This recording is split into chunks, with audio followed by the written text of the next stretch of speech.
बच्चों कैसे हैं आप लोग? बहुत बढ़िया। आज हम लोग क्लास 6 का ये चैप्टर कौन सा है? पहला चैप्टर पढ़ेंगे। कैसे पता करें कब क्या हुआ था। हिस्ट्री का पहला चैप्टर है। हिस्ट्री विषय का चैप्टर नंबर 1 है। कैसे पता करें कब क्या हुआ था। इतिहास जानने के स्रोतों के बारे में हम इसमें अध्ययन करेंगे।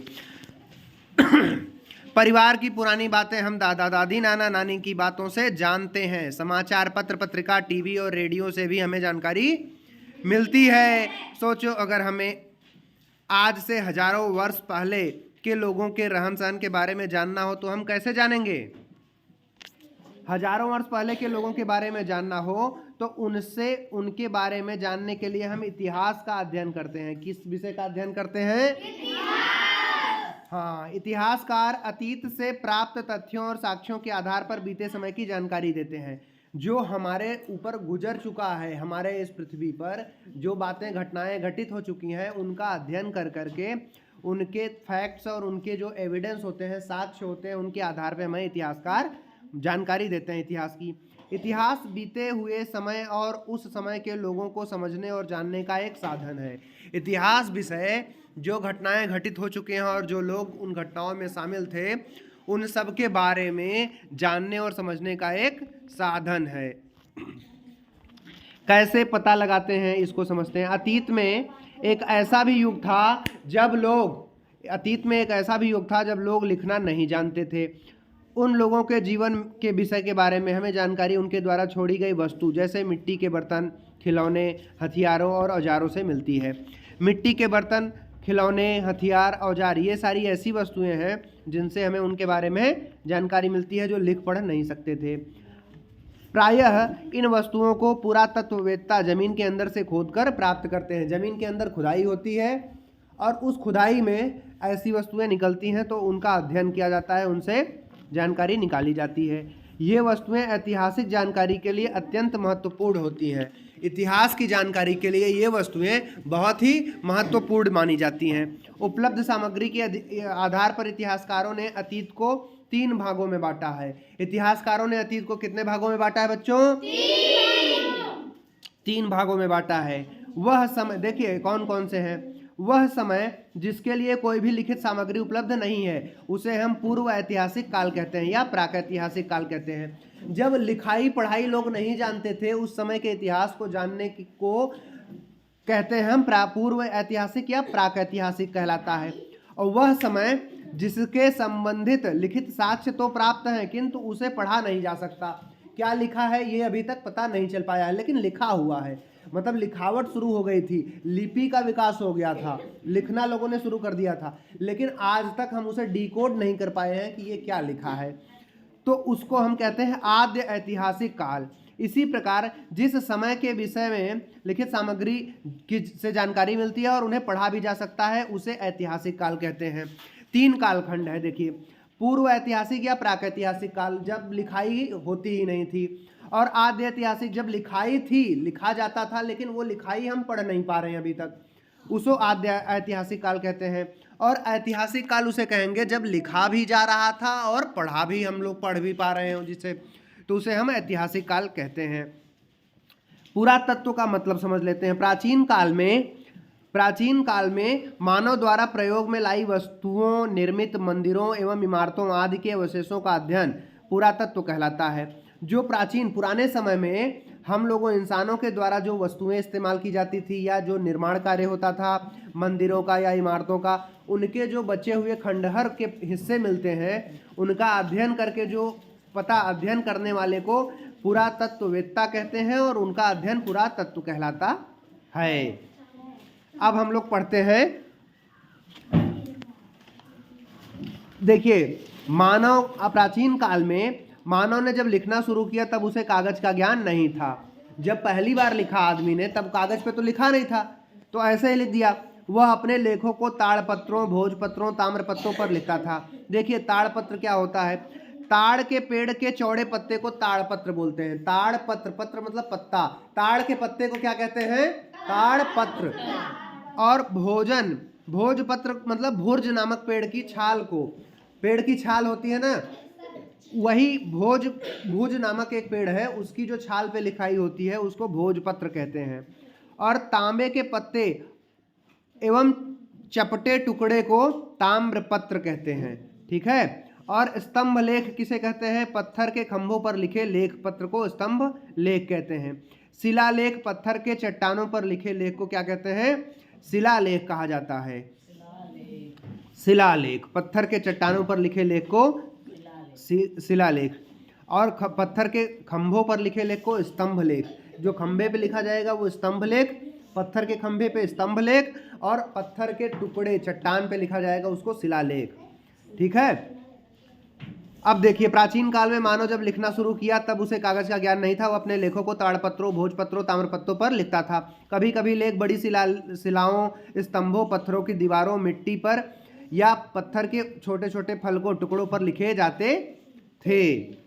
प्राचीन इतिहास के विषय में हमें तत्कालीन लेखों से भी प्राप्त होती है जानकारी। इतिहास को जानने के स्रोत कुछ इस प्रकार से हैं। इतिहास को जानने के स्रोतों के बारे में कई स्रोत हैं। उन स्रोतों के बारे में हम अध्ययन करते हैं। पहला स्रोत है अभिलेख। क्या है? अभिलेख। देखिए, यह अशोक के रोमनदेही अभिलेख का अंश है। जो नीचे फोटो लगी हुई है काले सी, ये देखिए, ये वाली जो फोटो लगी हुई है ये रोमनदेही अभिलेख का चित्र है। अशोक के रोमनदेही अभिलेख का चित्र है, ये है बच्चों। अब यह लुम्बिनी नेपाल से प्राप्त हुआ था। कहाँ से प्राप्त हुआ था? लुम्बिनी के नेपाल राष्ट्र के, नेपाल देश के लुम्बिनी से। इस अभिलेख में अशोक ने यह घोषणा की है कि लुम्बिनी में उपज का 8वां भाग, लुम्बिनी नामक स्थान पे जो कि अब नेपाल में पड़ता है, वहाँ जो उपज होती है, जो पैदावार होता है धान, गेहूँ या इन सब चीज़ों का, उसका 8वां भाग कर के रूप में, मतलब टैक्स के रूप में ले लिया जाएगा। अशोक के अभिलेख पत्थर पर उत्कीर्ण होने के कारण महत्वपूर्ण ऐतिहासिक स्रोत हैं। ये पत्थरों पर लिखवा दिया गया था जिससे सबको जानकारी मिल जाए। अब देखिए, वो उस समय कौन सी लिपि होती थी? ब्राह्मरी लिपि होती थी। कौन सी लिपि होती थी? ब्राह्मरी लिपि। ब्राह्मरी लिपि के शब्दों का अब आइए इन अक्षरों को कुछ पहचाने। ब्राह्मरी लिपि में देखिए, ये इस तरीके का जो अक्षर लिखा हुआ है, इस तरीके से, उसे दे कहते हैं। और ये ऐसे से जो लिखा हुआ है अ है, और ये जो ऐसे लिखा है वो गा है देवनागरी लिपि में। हमारी लिपि अभी कौन सी लिपि है? देवनागरी लिपि। अभी हम कौन से लिपि में हिंदी लिखते हैं? देवनागरी लिपि में। अशोक जो महान शासक था, अशोक के शासनकाल में कौन सी लिपि में लिखा जाता था? ब्राह्मरी लिपि में। कौन सी लिपि में? हम लोग देवनागरी लिपि में लिखते हैं अभी। अब देखिए, सिक्के एवं मुहर, उस समय कौन कौन से सिक्के चलते थे, कौन कौन सी मुहरें चलती थी, उससे भी हमें इतिहास के बारे में, वहाँ के उस समय के कालखंड के बारे में जानकारी प्राप्त होती है। प्राप्त सिक्कों से तत्कालीन शासक का नाम, उसके समय का पता चलता है। सिक्के की बनावट से उस समय की कला एवं सिक्कों की धातु के से आर्थिक स्थिति की जानकारी प्राप्त होती थी। अब देखिए, अगर सिक्के की बनावट बहुत एकदम फाइन, उस पर आर्किटेक्ट हुआ है, गोला अच्छा सा बना हुआ है, तो इसका मतलब उस समय कला विकसित हो गई थी।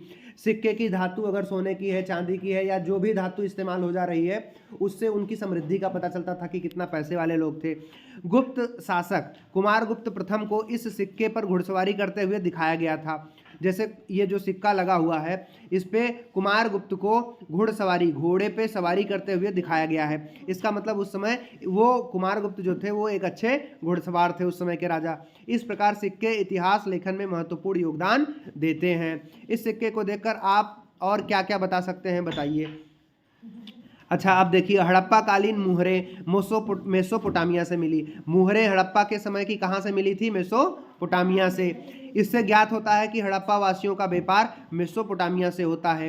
हड़प्पा काल का जो मुहर था वो कहाँ से प्राप्त होता था? मेसोपोटामिया से, दूसरी सभ्यता से। इसका मतलब हड़प्पा और मेसोपोटामिया के बीच में व्यापार का काम होता था, व्यापार का काम चलता था। धौलावीरा एक जगह है। हड़प्पा सभ्यता का यह पुरातन स्थल गुजरात में स्थित है। धौलावीरा कहाँ पे है? गुजरात में स्थित है। यहाँ से हड़प्पा कालीन नगर निर्माण योजना, जल निकास प्रबंधन आदि के साक्ष्य प्राप्त होते हैं। यहाँ से नगर निर्माण मतलब शहर के निर्माण की वस्तुएं बहुत ज़्यादा प्राप्त होती हैं। जल निकास प्रबंधन, वाटर का ड्रेनेज सिस्टम अच्छा था वहाँ पे। ये धौलावीरा गुजरात की बात कर रहा है, हड़प्पा की सभ्यता के समय का। सारनाथ स्तूप। सारनाथ स्तूप, सारनाथ कहाँ पे है? उत्तर प्रदेश में है, बनारस में स्थित इस स्तूप धमेख स्तूप का निर्माण मौर्य वंश के शासक अशोक ने करवाया। किसने करवाया था सांची स्तूप का? सारनाथ स्तूप का अशोक ने। महात्मा बुद्ध ने सर्वप्रथम सारनाथ में अपना उपदेश दिया था। महात्मा बुद्ध ने सबसे पहला अपना उपदेश कहाँ दिया था? सारनाथ में, बनारस के सारनाथ में ही। अब साहित्यिक स्रोत के बारे में हम बात करते हैं। अभी तक हम लोग किस स्रोत के बारे में बात कर रहे थे बच्चों? अभी तक हम लोग अभिलेखों, पुरातात्विक स्रोत, अभिलेख और ये सारी चीजें, सिक्के, मुहर, ये सब प्राप्त कर रहे थे। पुरातात्विक के बाद अब साहित्यिक स्रोत पे बात करते हैं। साहित्यिक स्रोत देखिए, ताड़पत्रों, भोजपत्रों, ताम्रपत्रों, चमड़े एवं लकड़ी के पट्टों पर लिखी लेखों के साथ साथ कुछ साहित्यिक ग्रंथों से भी हमें लोगों के रहन सहन, विचारों, खान पान इत्यादि के बारे में जानकारी प्राप्त होती है। अब जैसे उस समय की बहुत सारी किताबें लिखी गई थी, जैसे धार्मिक किताब वेद, वेद किसने लिखा? कोई जानकारी नहीं है। रामायण और महाभारत, रामायण किसने लिखा था? वाल्मीकि जी ने। और महाभारत वेद व्यास जी ने लिखा था। ठीक है। जैन और बौद्ध साहित्य, जातक कथा, जैन धर्म और बौद्ध धर्म जब निकला और इस धर्म का प्रचार प्रसार होने लगा, इसके साहित्य की, इसके किताबों की रचनाएं की जाने लगी, तो उन काव्य से, उन रचनाओं से भी हमें उस समय के इतिहास के बारे में जानकारी मिलती है। देखिए, वेद से हमें वैदिक कालीन विवरण प्राप्त होते हैं और रामायण और महाभारत से हमें महाकाव्यकालीन समाज का वर्णन मिलता है। 6ठी शताब्दी ईसा पूर्व की राजनीतिक, सामाजिक और धार्मिक स्थिति का पता चलता है। धर्म से अलग हटकर जो धर्मेतर साहित्य थे उनके बारे में देखिए। अर्थशास्त्र की रचना किसने की थी? चाणक्य, कौटिल्य चाणक्य ने की थी। यह मौर्यकालीन समाज की राजनीतिक, सामाजिक, आर्थिक, धार्मिक स्थिति के बारे में वर्णन करता है। राजतरंगिणी कल्हड़ ने लिखा था। किसने लिखा था? राजतरंगिणी कल्हड़ ने। यह कश्मीर के 11वें-12वें शताब्दी इतिहास के विषय में जानकारी प्राप्त करवाता है हमें, कश्मीर राज्य के। विदेशी यात्रियों के वृतांत, विदेशी यात्री जो भारत में आए थे, उन्होंने जो अपनी याद में या अपने समझ से जो किताबें लिखी हैं, उन किताबों को देखते हैं। इंडिका किसने लिखी है? मेगस्थनीज ने। मेगस्थनीज किसके समय में आया था? चंद्रगुप्त मौर्य के समाज की झलक देता है, चंद्रगुप्त मौर्य के समय में आया था। और ये यूनानी राजदूत था मेगस्थनीज, इंडिका लिखा था। यात्रा विवरण किसने लिखा था? फाहियान चीनी यात्री था, यह गुप्त काल में आया था। ठीक है। और यात्रा विवरण वेनसांग ने भी लिखा था, यह भी चीनी यात्री था, यह हर्षवर्धन के शासनकाल का विवरण देता है, उस समय आया हुआ था। इस प्रकार पुरातात्विक एवं साहित्यिक दोनों स्रोतों से हमें इतिहास की जानकारी प्राप्त होती है। विदेशी यात्राओं के विवरणों से भी हमें तत्कालीन इतिहास की जानकारी मिलती है। जो विदेशी यात्रियों के विवरण हैं उनसे भी हमें वेनसांग और मेगस्थनीज, इन सब का हमने देखा ही। प्राप्त स्रोतों की सहायता से इतिहासकार और पुरातत्वविद अतीत का पुनर्निर्माण करते हैं, उनके बारे में हमें सही जानकारी देते हैं। और इतिहासकार इन्हीं स्रोतों से अतीत की कृषि, पशुपालन, कामगार, शिल्प, काम धंधे, व्यापार, नापतोल, लेन देन, कर आदि के बारे में आर्थिक स्थिति का वर्णन करते हैं।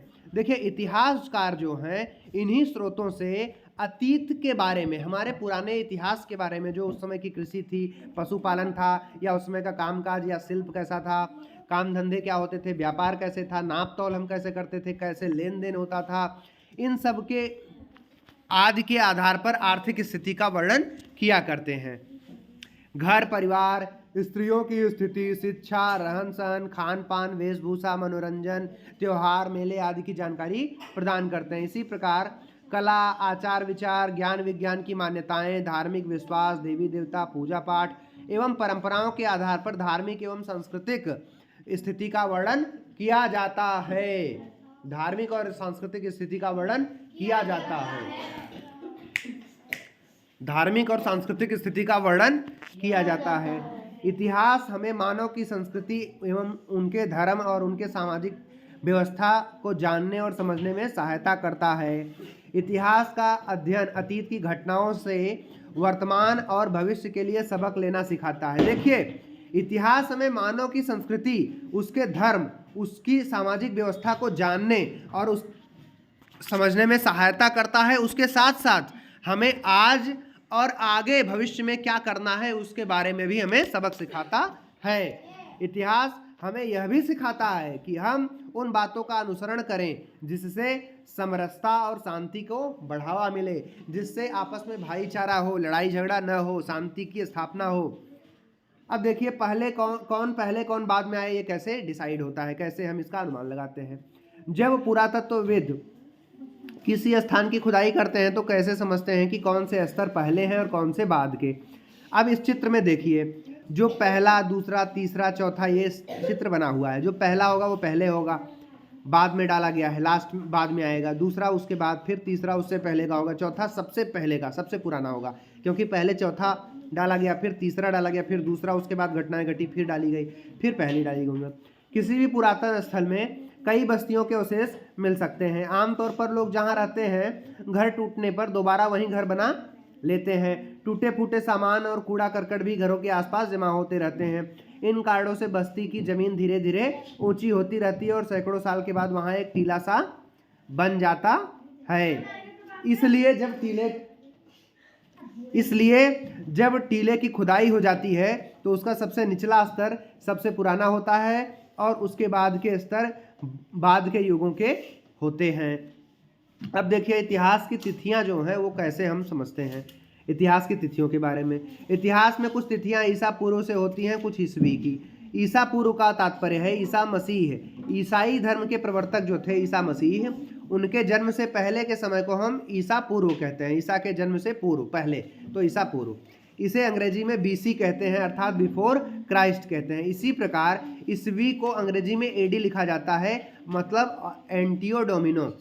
एडी लैटिन भाषा के दो शब्द एनो डोमिनी से बना हुआ है। एडी का मतलब है ईसा मसीह के जन्म का वर्ष, अर्थात ईसा मसीह के जन्म के बाद की तिथियों को हम ईसवी या एडी का प्रयोग करते हैं उनके लिए। देखो ईसा मसीह के जन्म से पहले की जो घटनाएं घटी है उसको हम कहते हैं बीसी या ईसा पूर्व कहते हैं। और ईसा मसीह कौन थे? ईसाई धर्म के प्रवर्तक थे, ईसाई धर्म के प्रचारक थे। ईसाई धर्म के प्रचार करने वाले ईसा मसीह थे। उनका जन्म जब हुआ था उसके पहले जो घटनाएं घट चुकी थी उसको हम ईसा पूर्व कहते हैं, बीसी कहते हैं, बिफोर क्राइस्ट। अब जो घटनाएं उनके जन्म के बाद घटी, घटनाएं तो घटती रही, जन्म के पहले भी जन्म के बाद भी घटती रहेंगी, जन्म पे भी घटी।